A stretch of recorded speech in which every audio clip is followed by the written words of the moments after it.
Hi friends. మనం ఇప్పుడు Telangana EC ఎందుకు తీసుకోవాలంటే, ఈసీ అంటే మన యాక్చువల్లీ ఎన్కమరేజ్ సర్టిఫికేట్ అండి. ఇది ఎందుకు తెలుసుకోవాలంటే మనకి అమ్మాయి అతను ఓనరా కాదా అనేది తెలుసుకోవాలండి. ల్యాండ్ ఓనరా కాదా, లేకపోతే అతను జనరల్ పవర్ ఆఫ్ అటర్నా, లేకపోతే మైనరా, లేకపోతే ఇప్పుడు ఓనర్ కాకుండా వాళ్ళ లీగల్స్ ఎవరైనా అమ్మారనుకో, లీగల్ హెయిర్ ప్రకారం అమ్ముతున్నారా లేదా అనేది కూడా తెలుసుకోవాలండి. అండ్ అది కాక ముఖ్యమైనది ఇక్కడ మనం కొనబోయే ల్యాండ్ లాస్ట్ 30 ఇయర్స్లో ఎన్ని హ్యాండ్స్ మారాయని కూడా తెలుసుకోవాలండి. ఎందుకంటే మినిమం 30 ఇయర్స్ తెలుసుకోవాలి. బ్యాంక్ సైడ్ నుంచి చూస్తే బ్యాంక్ సైడ్ వాళ్ళు ఏమైనా లోన్ కావాలంటే 11 ఇయర్స్ అడుగుతారండి.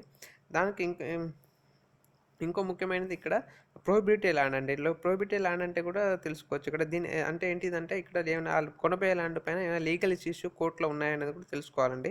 దాంతోపాటు మన కొనబోయే ల్యాండ్ యొక్క గవర్నమెంట్ వాల్యూ ఎంత ఉంది. ఇంకోటి ఇక్కడ టైమ్ స్లాట్స్ అంటే మనం రిజిస్ట్రేషన్ చేసేటప్పుడు టైమ్ స్లాట్ కూడా మన వెబ్సైట్లో తెలుసుకోవచ్చండి. ఇంకోటి ఇక్కడ మనకు సేల్ డీడ్ యొక్క సర్టిఫైడ్ కాపీ కూడా మన ఆన్లైన్లో తీసుకోవచ్చండి. దీనికోసం ఫస్ట్ మనం గూగుల్కి వెళ్ళాలండి. ఇక్కడ వెళ్ళి మనం టీఎస్ఈసీ అని టైప్ చేయగానే మన వెబ్సైట్కి వెళ్ళిపోతుందండి. ఇక్కడ మన తెలంగాణ వెబ్సైట్ ఓపెన్ అవుతుంది, రిజిస్టర్ ఆఫీస్ వెబ్సైట్. దీని మీద క్లిక్ చేయగానే నెక్స్ట్ ఇది మెయిన్ సైట్ అండి, ఇలా ఓపెన్ అవుతుంది. ఇప్పుడు దీని మీదకి వెళ్ళి ఇప్పుడు కింద ఈసీ అని ఉంటుంది. ఈసీ మీద క్లిక్ చేయగానే మన నెక్స్ట్ స్క్రీన్కి తీసుకెళ్తుందండి. బ్రౌజ్ అవుతుంది. ఈ విధంగా ఇక్కడ యూజర్ లాగిన్ ఐడి అండి. దీనికోసం మనం user and login ID compulsory. దీనికోసం రిజిస్ట్రేషన్ చేసుకోవాల్సి వస్తుంది. ఇక్కడ నేము ఇప్పుడు నా పేరు నేను టైప్ చేస్తున్నాను, క్రిష్ అని. ఇక్కడ మేలా ఫిమేలా, మేల్. ఇక్కడ డేట్ ఆఫ్ బర్త్ ఇవ్వాల్సి వస్తుందండి. దీని తర్వాత ఇక్కడ మొబైల్ నెంబర్ అంటే మొబైల్ నెంబర్ అనేది కంపల్సరీగా కరెక్ట్ ఇవ్వాల్సి వస్తుంది. నెక్స్ట్ మెయిల్ ఐడి అండి. మెయిల్ ఐడి ఉంటే ఇవ్వండి, లేకపోతే అక్కడ డమ్మీ మెయిల్ ఇచ్చినా తీసుకుంటుందండి. Next password. నెక్స్ట్ పాస్వర్డ్ అండి. ఇక్కడ పైన అడ్వైజ్ చేసిన విధంగా మనం పాస్వర్డ్ ఎంటర్ చేయాల్సి వస్తుంది. దానికి రీకన్ఫర్మేషన్ ఇస్తున్నాను.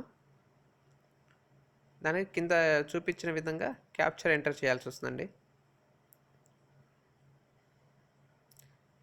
కింద రిజిస్టర్ చేయగానే మనకు అది సేమ్ మొబైల్ ఐడి లేకపోతే మెయిల్ ఐడి మన యూజర్ ఐడిగా మళ్ళీ యూజ్ చేసుకోవచ్చు అండి. నేను రిజిస్టర్ క్లిక్ చేసిన తర్వాత ఇక్కడ నేను వచ్చి ఇప్పుడు టైప్ క్లయింట్ అని ఇవ్వాలి. మొబైల్ నెంబర్ ఇస్తున్నాను నేను. ఇక్కడ మొబైల్ నెంబర్ అక్కడ ఇచ్చిన రిజిస్టర్ అయినప్పుడు ఇచ్చిన పాస్వర్డ్ ఇక్కడ ఎంటర్ చేయాల్సి వస్తుంది.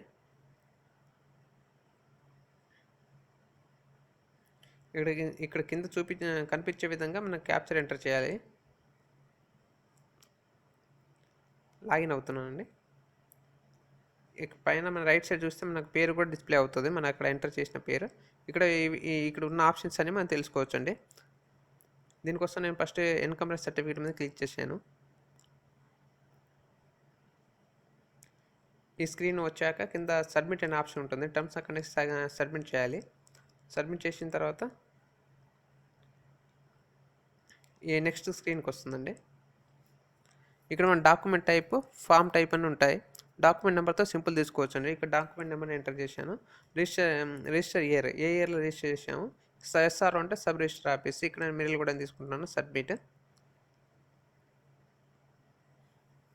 చేయగా ఈ విధంగా స్క్రీన్ ఓపెన్ అవుతుంది. ఇప్పుడు మన రైట్ సైడ్ చూసినట్టే ఒక నెక్స్ట్ అనే ఆప్షన్ ఉంటుందండి.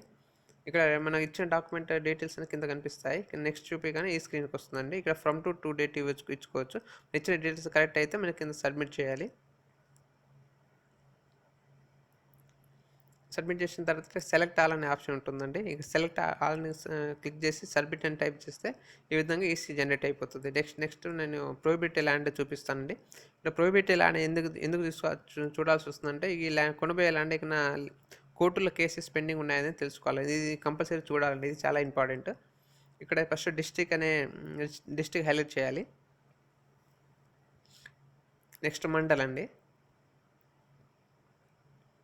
నెక్స్ట్ మండల్, నెక్స్ట్ విలేజ్ ఇచ్చిన తర్వాత ఇక్కడ సర్వే నెంబర్, వార్డ్ నెంబర్ ఏదైనా సెలెక్ట్ చేసుకోవచ్చు. నేను ఇక్కడ సర్వే నెంబర్తో సింపుల్గా డైరెక్ట్ వస్తుంది కాబట్టి నేను సర్వే నేను క్లిక్ చేసుకున్నాను. ఇక్కడ నేను సర్వే నెంబర్ ఇచ్చాను, సబ్మిట్ చేశాను. చేశాక ఇక్కడ అది స్క్రీన్ చూపించకూడదండి, ఎందుకంటే సర్వే నెంబర్ లీగల్ ఇష్యూస్ మన కోర్టు సర్వే నెంబర్స్ ఎక్కడ డిస్ప్లే అవుతాయి కాబట్టి నేను చూపించలేదు. అంతేనండి. దీని తర్వాత మనం గవర్నమెంట్ మార్కెట్ వాల్యూ కూడా ఇక్కడ తీసుకోవచ్చు. మళ్ళీ టైం స్లాట్ జనరేట్ చేసుకోవచ్చు. మళ్ళీ సర్టిఫైడ్ కాపీ కూడా తెలుసుకోవచ్చు అండి. సర్టిఫైడ్ కాపీకి మనం ఇక్కడ మనీ పే చేయాల్సి వస్తుంది, ఇంక్లూడింగ్ జిఎస్టీ తోటి.